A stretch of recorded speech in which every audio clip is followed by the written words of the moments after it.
everyone, Kate here for another Victober video. And I do apologize if you hear this loud sound of children gleefully shrieking in the background.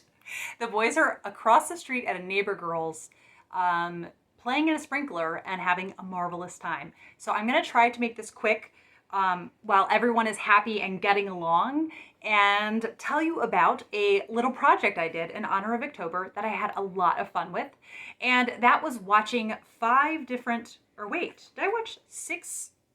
I watched six different versions of Treasure Island, and I just realized as I was doing this project, Treasure Island lends itself extremely well to film adaptations. There's this real romance and glamour to an adventure story, and especially when it's, they go by sea and are on this ship for a long time and then to this really exotic island.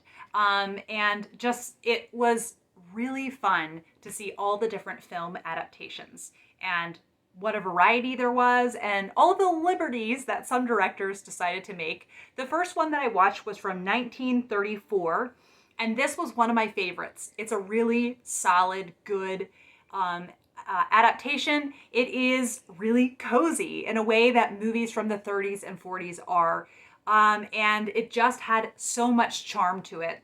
I was very impressed by the boy that played Jim Hawkins particularly. He was so convincing, and I loved the way that they played his relationship with Long John Silver, and they show Jim's real love that he has for him, even though he knows that Long John Silver really has some glaring personality flaws and some things that are really dishonest about him.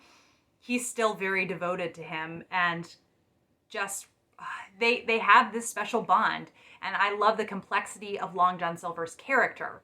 The next version that I watched was from 1950. This is the Disney live action one, and I did not enjoy this one very much. A couple reasons. One is that the way they played Long John Silver's character, I did not think they showed enough of his soft side. And they just kind of showed the tougher side to him, which obviously he is a villain. He has some really, you see some harrowing things that he does, and you witness those, but you don't get to see the softer side and kind of the real bond that he has with Jim. In addition to that, I could not get behind the actor who played Jim, his acting, and on top of that, they had the most garish makeup for him. Like, similar to the lipstick I am wearing, that's what they had on him, and really, really bright blush.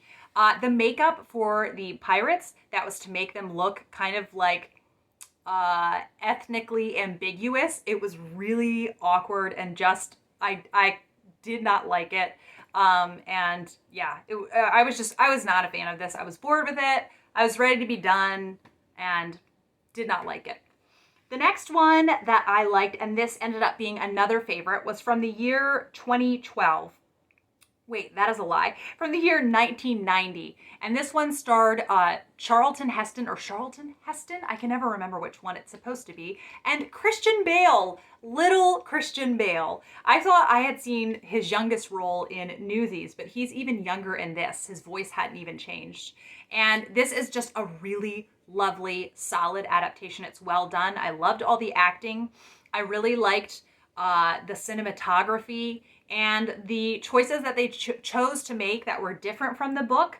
I thought still held the integrity of the story itself. And I would really keep an eye out for this if you want it, because it just has a really great atmosphere to it, where there's a little bit of an ominous sense to it, but also just a big sense of fun and adventure. And I just found it a really, really gripping adaptation. And then the third one that I watched was from the year 2012. And this was one with Eddie Izzard. And this, to me, was the Treasure Island version of the modern Agatha Christie adaptations, where they try to make them into gritty crime dramas. And they tried to make Treasure Island into something that it wasn't. They made so many choices that angered me. I liked the acting in this. It was really well done. The soundtrack was really evocative of, being isolated on the sea for a long time. And also, it's just such an exciting beginning with this man with a peg leg showing up at the Benbow Inn and the black spot, all of that. But in this one, They tried to play up the darkness a lot. And they also tried to make you feel that Squire Trelawney, who is a good guy, he does make a couple impulsive decisions, but he's supposed to be a good guy in the book. They turn him into this villain, and he was played by Rupert Penry Jones. And the way they changed his character so much made him utterly despicable.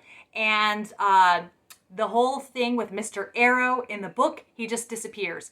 In this, they have him. Oh, my dad told me the name of this treatment, what they did. But they have him dragged underneath the ship on a rope. And that's how he dies, because he is in a drunken rage and he tries to punch Squire Trelawney. None of this happens in the book whatsoever. They also make Jim try to give Long John Silver the treasure map. He does change his mind eventually. And they just added a lot more blood and gore that wasn't there. And what bothers me about this is not that they've added blood and gore, but that they can't see that a story can still be good if it doesn't have that the book is good on its own. There's a reason it's still known today. I know it's not a universally loved Victorian classic, but I really love it. And so it just, to me, they don't appreciate the book enough. And so that's why I'm affronted on behalf of Treasure Island. Then moving on to two children's versions. And the first one is Muppet Treasure Island. I know that I watched this as a kid. Like, I went to theaters to see it. My grandmother took my sister and I still remember this. And I know that I enjoyed it as a kid. And a few years ago, Peter watched it, but I was kind of doing other things around the house, didn't watch it with him. Got it again. Peter didn't remember it. And the boys both loved it. I get the appeal of Muppet Treasure Island. I am very loyal to A Muppet's Christmas Carol. Muppet Treasure Island, it's really funny to have this kind of intense, dark plot, and then this really ironic addition of, the Muppets in there. And in the beginning, when Billy Bones dies, Gonzo says, I thought this was supposed to be a kid's film. So kind of breaking the fourth wall with their sarcastic humor. And it's very funny. Billy Connolly is in it, and I get the appeal, but I just am so impatient now with feature-length films. It's like, if it's not a period drama or a Korean drama, then I just have a lot of trouble staying interested. And that was what happened with this. So I get the appeal of it, but as an adult who hadn't seen it in a long time, I just think I prefer A Muppet's Christmas Carol, and the boys had so much fun with it. But the kids one that I did really enjoy, and I did not think I was going to enjoy so much, before I watched it, was Treasure Planet. I knew that I liked this when I watched it, years ago when it came out. But I thought, you know what, I'll give it another try. Now, I think they really do. This is more a kind of inspired by, Treasure Island. It's not quite so much an adaptation because it takes place in space, and it's a steampunk retelling because it is Victorian era, but they have all this technology that they didn't actually have in the Victorian era. And I guess I was able to get behind all the liberties that they took with the story in that aspect because it still had this really whimsical spirit to it. I loved Joseph Gordon-Levitt plays Jim Hawkins. He did such an excellent job, and the way they play his relationship with Long John Silver, I loved as well. I just think it stays really faithful to the characters, even if they made a lot of creative choices that were pretty different from what happens in the book. They made a female captain who's voiced by Emma Thompson, which I absolutely adore. And they also gave Jim's mom a bit of a bigger part than they usually do. One thing I will say, I'll backtrack a little bit, is I feel Jim's mom, that's one thing that I wish they added in the movie adaptations. There's lots of things that they add or take away in movie adaptations, but that's not one that I really saw. The one that got closest with expanding her character was the 2012 one that I was not all that keen on, but it had the actress who played Moaning Myrtle, and she got a bigger kind of role. But none of the films have you get to see Jim home safe and sound again. You see his mother and just the utter despair almost that she's in, that she thinks she's never going to see her boy again as he leaves. And I think that I would just love it if one of the film adaptations had done that. So in conclusion, I think the 1934 version The 1990 version and Treasure Planet are all solid ones. I would rewatch them again today. I love them. Thank you to my friend Morgan, who's one of my patrons, who gave me this video idea because I had so much fun with the boys doing this project. The 2012 one, I kind of had a feeling would be a little bit darker and more violent than I wanted the boys to see. So I didn't watch that one with them, just stuck to the other ones, and we had so much fun.